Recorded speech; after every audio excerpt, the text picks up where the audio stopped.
Welcome back to Private Sessions. You just heard a beautiful acoustic rendition of BackStreet Boys' Shape of My Heart off of the boys' third and 8-time multi-platinum album, Black and Blue. Now, before we go any further, we like to surprise our guests with fans and friends. And so before we move along, take a look. Someone had a question for you. Hey guys, hi Lynn, hi everyone at Private Sessions. Now, I have a question that I've been thinking for 15 years, and hopefully you can give me the answer. Now, when we were with Transcontinental Records and Lou Pearlman, we were always, of course, pitted against each other, and we would hear like things that y'all would say, and I'm sure that they would say things that we would say about you guys, and it was always blamed on Kevin. Now, I was wondering if you heard things that we would say about you guys, who in NSYNC was blamed for it mostly? Because I have a feeling it was me. So can you please clarify that one? That's awesome. That's funny. That's actually funny that he would, because that's some inside stuff there that's really funny. All right, so give it to me. Well, like you said, there was a lot of, like, you know, the media as well would try to put us up against each other and constantly say, like, oh, we heard that, you know, you guys feel this way about them, or they feel this way about you guys and stuff like that. So, but I think it's just because, you know, the nature of us being two, you know, similar groups and coming from the same camp. Absolutely. There was only one the real oldest actual member, though, in the group that I think got the...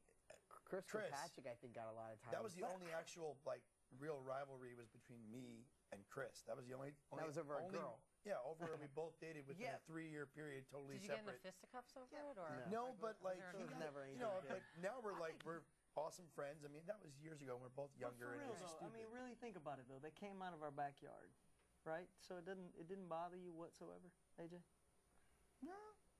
I mean, honestly, it didn't. When it actually bothered me was when not only was that happening, but then they got signed to our same label. That's when it was just like, having oh, the same label, the same manager, the same promoters, the same tours, the same everything, same wardrobe. You know, we realize now that it's a business. Exactly. Now we look at it, but then it was like, you know, we were the first child. It's a hard. He was the second child. You know, you get a little bit, you know, kind of jealous. But you went through all the hard lessons. I think the stuff that he's speaking about is all the, like, if we didn't take a show and they got the show and that type of stuff is what he's speaking about. Yeah. Who was the scapegoat?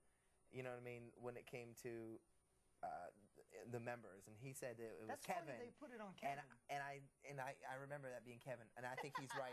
I think it's the oldest member in that group. Whoever the oldest member in the group was. That's gonna be Chris. Is Chris. Yeah. But for some reason, I think it was Lance, dude. I do remember hearing sometimes back in some of the tabloid magazines that it was some of the stuff was being come from from Lance a couple of times. Yeah. And you honestly, at that time, because you said you were the first artist to come through the label, you know, was anyone there saying, listen, don't believe what we're putting in here. This is all just for, you know, the business part of it. These guys aren't really talking about you. We they were just so let you new believe to it. that this was. Yeah. We were so new. We didn't have like no whatever. media training or any of that kind of stuff. We just winged it. And, I'm friends with all of these guys. I mean, I've hung out with Chris recently. I mean, I went to college with Chris. We were in choir Chris, together. We were like, from me to Brian, we sang next to each other. Would you guys consider it a turning point or a crossroads in your career when Lou Pearlman, who was your manager and the guy that really discovered you and put you on the map, you in turn then had to turn around and sue him for withholding revenue from the group? Is this kind of something that may have changed your whole direction, or is it a wake-up call for you?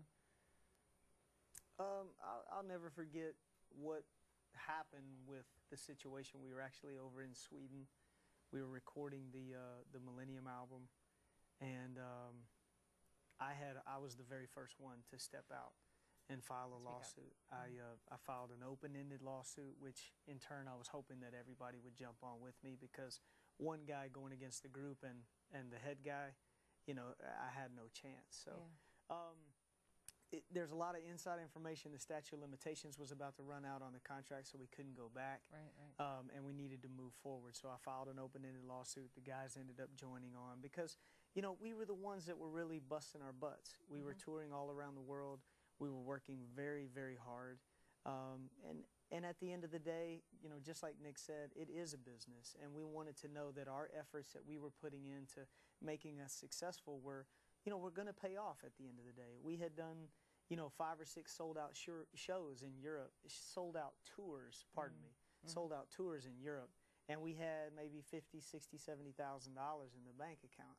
And this is like, did you this is realize 2 years something was going wrong? I mean, yourselves, or was it pointed out to you did it make you better business people in Well, the business at the we time? used to have meetings, and he would, you know, Mr. Perlman would show us charts, and we have stock in our company and all these things, and it was, you know, it was hard to grasp because we had no representation. We didn't really know how to run a business. We were young kids, and all we wanted to do was be successful. Right. So we went with it. But I think there was a turning point where we kind of looked at each other like, wow, you know, this needs to be a little more beneficial to us. I don't think we would change anything because of the fact that we are sitting here today, and we're better, you know, we're better friends for that, and I think we're better artists.